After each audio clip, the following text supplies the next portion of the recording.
ጤና ይስጥልኝ እንደምን ቆያችሁ ውድ ተከታታዮቻችን ይህ ወቅታዊና እውነተኛ መረጃዎችን በፍጥነት የምታገኙበት የንጋት ዩቲዩብ ቻናላችን ነው። የሰዓቱን ዋና ዋና መረጃዎች በማስቀደም እንጀምራለን።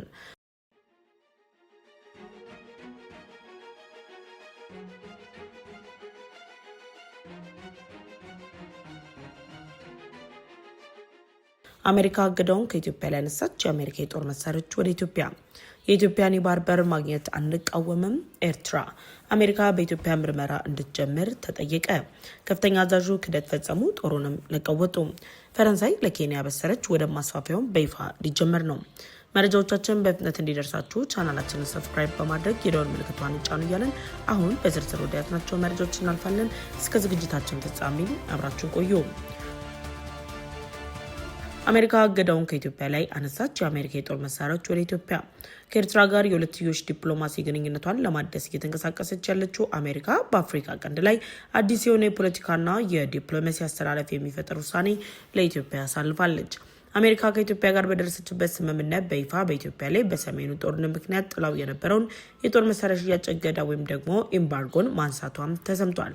ከአሜሪካ በተሰማው መረጃ መሰረት የአሜሪካ የመከላከያ ንግድ ቁጥጥር ዳይሬክተር በኢትዮጵያ ላይ የጣለውን የጦር መሳሪያ ኤምባርጎን በይፋ ማብቃቱን ማብሰሩ ለኤርትራ፣ ግብጽና ሌሎች ኃይሎች ጭምር ምቾትን የሚነሳ ዜና እንደሚሆንባቸውም ይጠበቃል። የአሜሪካ መከላከያ ባወጣው ይፋዊ መረጃ መሰረትም በኢትዮጵያ ላይ ከባድ የጦር መሳሪያ ጋር ተይዞ የነበረውን ፖሊሲ መለወጡም ይፋ ሆኗል። በውሳኔው መሰረትም በአይቲኤአር ቁጥጥር ስር ያሉና በኢትዮጵያ ላይ የሚደረጉ የጦር መሳሪያ ሽያጮችን የመከልከል ፖሊሲውን መወገዱ ለኢትዮጵያ አዲስ እድል ይዞ የመጣ ክስተትም ሆኗል። አሜሪካ ያሳለፈችው ውሳኔ በቀጣይ ከኢትዮጵያ ጋር የተያዙ ኢቲአር ቁጥጥር ስር ያሉ እንቅስቃሴዎች መካከል የሚጠቀሱት የመከላከያ መሳሪያዎችና የመከላከያ አገልግሎቶች ፈቃድ ማመልከቻዎች በቀጣይ የሚገመገሙ ናቸው ተብሏል። ይህን ውሳኔ መነሻ በማድረግም ኢትዮጵያ በቅርቡ በኢንተርናሽናል ትራፊክ ኢን አርምስ ሬጉሌሽን 126.1 ላይ የሚደረገው ማሻሻያ ተከትሎ ከኤምባርጎ ካሉ ሀገሮች ዝርዝር በይፋ የሚያስወግዳት መሆኑም ተሰምቷል።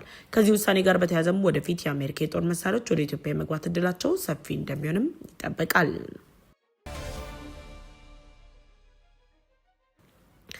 የኢትዮጵያን የባህር በር ማግኘት አንቃወምም። ኤርትራ የኢትዮጵያን የቀይ ባህር ጥያቄ መጠናከር ተከትሎ እየተፈጠሩ ባሉ ውጥረቶች የኤርትራ ባለስልጣናት የተለያዩ ሀሳቦችን መስጠት መጀመራቸው ተሰምቷል።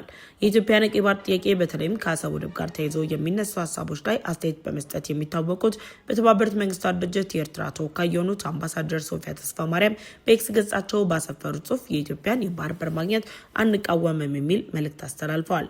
አምባሳደሯ ኤርትራ አሁን ላይ የኢትዮጵያን የቀይ ባህር ጉዞ ለማደናቀፍ እያደረገች ያለችውን ጥረት በተመለከተ በሰጡት አስተያየትም የኤርትራ ሉዓላዊነት አቋም ከታሪካዊ የጸረ ቀኝ ግዛት ትግልና ከመስዋዕትነት የመነጨ የህልውና ጉዳይ እንጂ የፖለቲካ መደበቂያ አይደለም ማለታቸውም ተሰምቷል።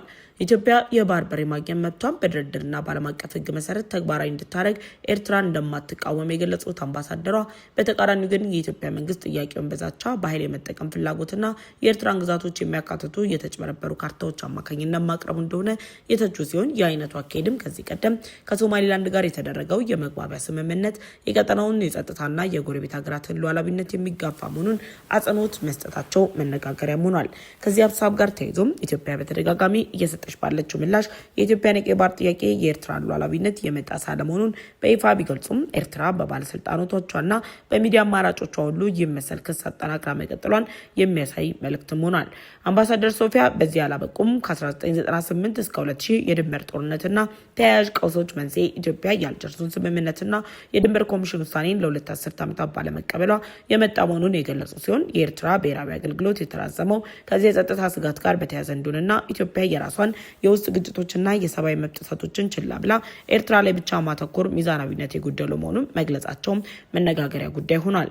አምባሳደሯ ባስተላለፉት መልእክትም መጨረሻ ላይ ባስቀመጡት ሀሳብ እንደገለጹት በኢትዮጵያና በኤርትራ መካከል ዘላቂ ሰላም ሊመጣ የሚችለው በጋራ መከባበርና በሉዓላዊ እኩልነት ላይ ሲመሰረት ብቻ እንደሆነና ለዚህም ኢትዮጵያ በመጀመሪያ ከራሷ ጋር ሰላም መፍጠር እንዳለባት በማሳሰቢያም ደምድመዋል።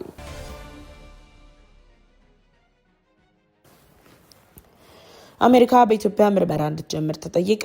የአሜሪካ የፀሐይ ብርሃን ኃይሎች አምራች በኢትዮጵያ ላይ የንግድ ምርመራ እንዲደረግ መጠየቃቸውን ሶላርቴክ ዘግቧል። በዓለም ኢኮኖሚ ላይ ከፍተኛ የሚባል ትንቅንቅ ውስጥ የሚገኙት አሜሪካና ቻይና ፉክክራቸው በተጠናከረበት በዚህ ወቅት ላይ በአሜሪካ የሚገኙ የፀሐይ ብርሃን ኃይል አምራቾች የቻይና ኩባንያዎች የአሜሪካን የታሪፍ ቀረጥ ለማምለጥ ምርቶቻቸውን በኢትዮጵያ በኩል እያሳለፉ ነው በሚል የንግድ ምርመራ እንዲደረግ ለፌዴራል ባለስልጣናት ጥያቄ ማቅረባቸው ይፋ ሆኗል። በቻይና ኩባንያዎች ላይ ጥርጣሬ ያደረባቸው የአሜሪካ ኩባንያዎች ለአሜሪካ የንግድ ሚኒስቴር ባስገቡት አቤቱታ ቶዮና ኦሪጂን ሶላር ማኑፋክቸሪንግ የተባሉ የጃፓን ኩባንያዎች በቻይና የተሰሩ ግብዓቶችን በመጠቀም በኢትዮጵያ ውስጥ የሶላር ሴሎችን እንደሚያመርቱ የገለጸው እነዚህ ምርቶች በኢትዮጵያ ወይም ደግሞ በቪየትናም ተገጣጥመው ወደ አሜሪካ እንደሚላኩ መጠቆማቸው ተሰምቷል። ከዚህ ጋር በተያያዘም ኢትዮጵያ የሶላር ምርቶቿን ወደ አሜሪካ በ2025 መላክ የጀመረች ሲሆን እስከ ዓመቱ መጨረሻ $300 ሚሊዮን ገቢ ማግኘትም ችላለች። ኢትዮጵያን በአጭር ጊዜ ውስጥ 7ኛው ከፍተኛ የሶላር ምርት ወደ አሜሪካ ላኪ ሀገር ያደረጋት ሲሆን በዘርፉ የታየው መነቃቃት የአሜሪካና የቻይና ኩባንያዎች መካከል ከፍተኛ ፉክክርን ፈጥሯል።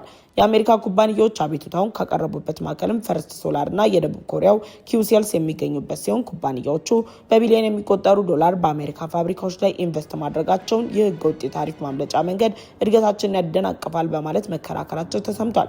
የቀረበው አቤቱታን ተከትሎ የንግድ ሚኒስቴሩ መርምሮ ውሳኔ ይሰጣል ተብሎ የሚጠበቅ ሲሆን እስካሁን በጉዳዩ ላይም ምላሽ አልተሰጠም።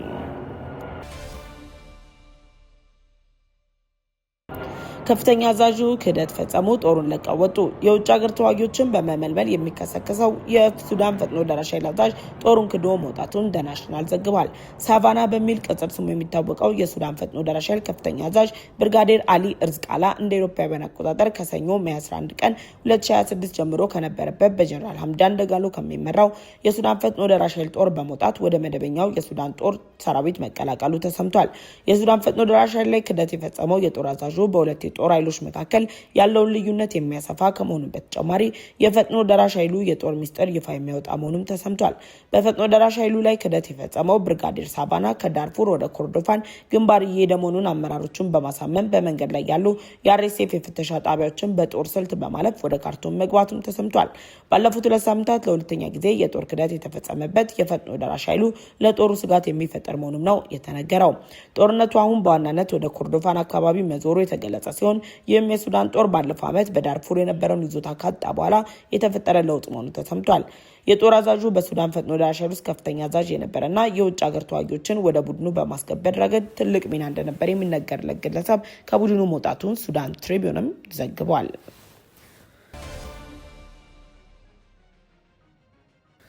ፈረንሳይ ለኬንያ በሰረች ወደብ ማስፋፊያው በይፋ ሊጀመር ነው። የፈረንሳይ መንግስት በአፍሪካ ያለውን የልማት እንቅስቃሴ አጠናክሮ በመቀጠል አዲስ ኢንቨስትመንት እቅድ በኬንያ ይፋ ማድረጋቸው ተሰምቷል።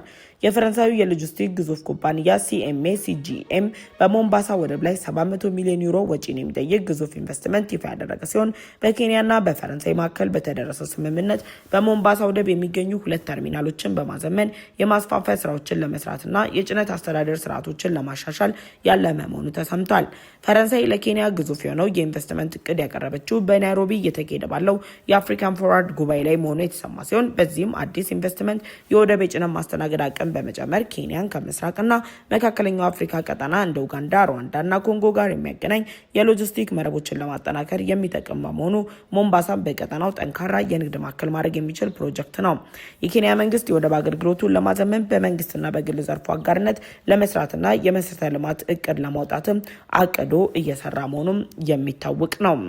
የሰዓቱ መረጃዎች አጠናክሮ ያስደምጣችሁ ንጋት ቲዩብ ነው። ለንጋት ቲዩብ ቻናላችን አዲስ ከሆናችሁ የደውል ምልክቷን ተጭናችሁ ቻናላችንን ሰብስክራይብ በማድረግ ቤተሰብ እንድትሆኑ ጋበዝናችሁ። ቻናላችንን ሰብስክራይብ አድርጋችሁ ቤተሰብ ከሆናችሁ ላይክ እና ሼር በማድረግ ለወዳጅ ዘመዶቻችሁ እንድታጋሩ እንጠይቃችኋለን። በቀጣይ በሌሎች ዝግጅቶች እንመለሳለን። እስከዛው ግን ቸር ቆዩን።